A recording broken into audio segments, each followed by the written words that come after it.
जय हिंद दोस्तों। तो आज हम फिर आ गए हैं क्वेश्चन के सीरीज को लेकर के। तो ये क्वेश्चन जो पूछा गया है मिट्टी से पूछा गया है, जलोढ़ मृदा के बारे में।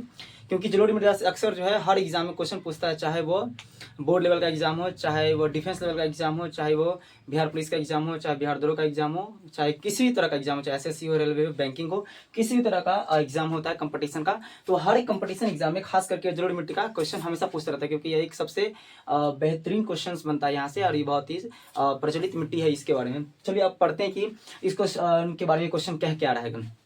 तो सबसे पहले पढ़ते हैं क्वेश्चन का मतलब क्या है। बोल रहा है कि जलोढ़ मृदा के संदर्भ में दिए गए कथनों पर विचार करें। यानी कि जलोढ़ मृदा के बारे में ये 3 गो स्टेटमेंट दिया गया है। ये 3 स्टेटमेंट हमको पढ़ के देखना है कि जलोढ़ मृदा के संदर्भ में क्या क्या बोल रहा है। तो पहला बोल रहा है कि ये निक्षेपण मृदा है जो भारत के लगभग 40% पर विस्तृत है। दूसरा बोल रहा है पोटास एवं फास्फोरस की मात्रा सर्वाधिक होती है। तीसरा बोल रहा है सर्वाधिक जनसंख्या घनत्व तो इसी मृदा वाले क्षेत्र में पाया जाता है। तो हम समझते हैं कि पहला जो ये कथन बोला गया, पहला स्टेटमेंट, ये स्टेटमेंट सही है गलत है, पहले ये समझ लेते हैं।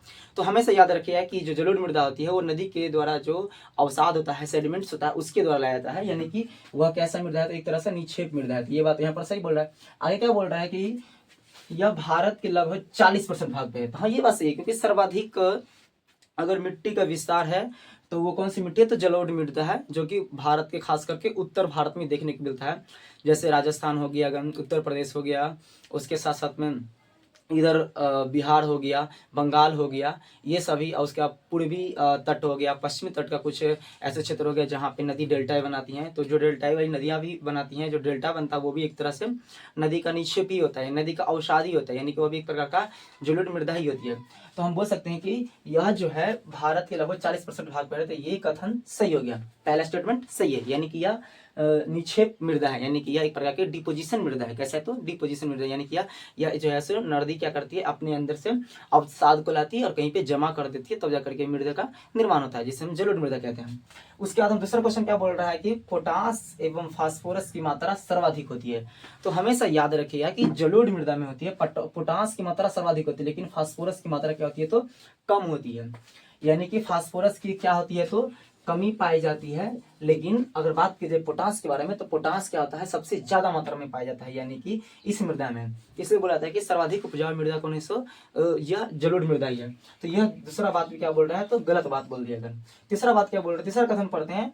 तो यहाँ पे क्या लिखा गया है कि सर्वाधिक जनसंख्या घनत्व इसी मृदा वाले क्षेत्र में पाया जाता है। ये बात सही है। अब हम समझते हैं कि सर्वाधिक जनसंख्या घनत्व इस मृदा में क्यों पाई जाती है। सिंपल सी बात यह है कि जिस मृदा में अत्यधिक मात्रा में फसल उत्पादन अच्छा होगा, जहाँ की मिट्टी अत्यधिक उर्वरता होगी, वह वाले क्षेत्र में अत्यधिक मात्रा में लोग बसेंगे, तो यहाँ पे जनसंख्या घनत्व तो सबसे ज़्यादा होगा। इसीलिए आप लोग देखते होंगे कि बिहार हो गया, यूपी हो गया, बंगाल हो गया, ये सब एरिया में सर्वाधिक मात्रा में जनसंख्या है। इसलिए ये बात भी क्या बोल रहा है, सही बोल रहा है। यानी कि जलोढ़ मृदा, यानी कि जलोढ़ मृदा वाले में सर्वाधिक जनसंख्या घनत्व देखने को मिलता है। तो यह तीसरा कथन भी क्या बोल रहा है, तो यह सही बात बोल रहा है। यह तो अब हम नीचे देखते हैं कि क्या पूछ रहा है क्वेश्चन पूछ रहा है कि उपयुक्त में से कितने कथन सही नहीं है। कितने कथन सही नहीं है, इसका मतलब है कितने कथन गलत हैं। नंबर में बताना है कि कितने कथन, हमको इसमें से कितने कथन है जो कि गलत बताना है। तो इसमें देखते हैं कि गलत कौन कौन सा है। तो गलत केवल मेरे को दूसरा दिखाई दे रहा है। ऑप्शन क्या बोल रहा है, केवल 1, केवल 2, केवल 3, या इनमें से कोई नहीं है। तो यहाँ पे कौन सा गलत है, केवल दूसरा वाला गलत है। तो हम यहाँ पे केवल 2 ये नहीं कहेंगे। यहाँ कितने पूछ रहा है, कितने का मतलब होता है नंबर में बताना है, कैगो, यानी कितना स्टेटमेंट, कितने कथन है जो गलत है। तो क्या वो कथन गलत है, मात्र एक कथन गलत है। भले यहाँ पे स्टेटमेंट 1 सही है, तीसरा सही है और दूसरा गलत है, वो मतलब नहीं है। हमें बस यहाँ पे देखना है कि कैगो कथन गलत है। तो कथन क्या गलत है, मात्र एक कथन गलत है, इसलिए इसका ऑप्शन क्या जाएगा, तो ऑप्शन ए हो जाएगा। अब हम थोड़ा सा ये समझ लेते हैं कि जलोढ़ मृदा के बारे में थोड़ा सा एक फैक्ट जान लेते हैं। जलोढ़ मृदा जो होती है वो 2 तरह का होती है।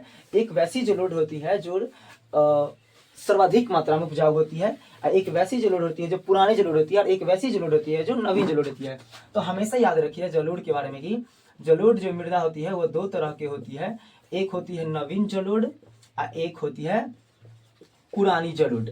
तो जो नवीन जलोढ़ होती है ना, उसे हम कहते हैं खादर, और जो पुरानी जलोढ़ होती है उसे हम कहते हैं बांगर। तो हमेशा याद रखिएगा कि खादर जो जलोढ़ मिट्टी होती है, खादर वाली जो नवीन जलोढ़ मिट्टी होती है, यह सर्वाधिक मात्रा में क्या होती है, तो उपजाऊ होती है।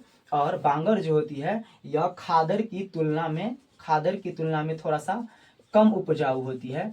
अगर आपको याद रखने की बात किया जाए तो हमेशा याद रखिएगा ख से खादर और ख से खाद, यानी कि जैसे ही खेत में खाद होगा तो उपजाऊ ज़्यादा होगा। इसलिए हम बोल सकते हैं कि जो याद रखने के लिए ख से खादर और ख से खाद, यानी कि जो खादर वाली मिट्टी होती है वो अत्यधिक मात्रा में उपजाऊ होती है। तो याद रखने के लिए हम क्या रखेंगे, ख से खादर और ख से खाद। यही होती है जलोढ़ मिट्टी की दो प्रकार में। जय हिंद।